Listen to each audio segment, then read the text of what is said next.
مجلس وحدت المسلمین کی طرف سے شیعہ علماء کانفرنس کا انعقاد ایک خوش آئند قدم ہے، اور اس سے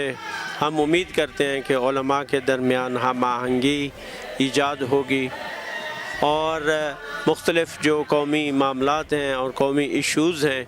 ان پر بھی علماء کرام آگاہ ہوں گے، اور خاص طور پر مجلس وحدت المسلمین کا جو موقف ہے مختلف سیاسی معاملات پر، قومی معاملات پر، تو اس سے بھی علماء کرام آگاہ ہوں گے،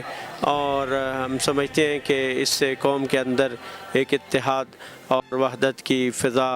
پیدا ہوگی، اور یہ قوم کے لیے بہت ہی مفید ثابت ہوگی۔ شکریہ۔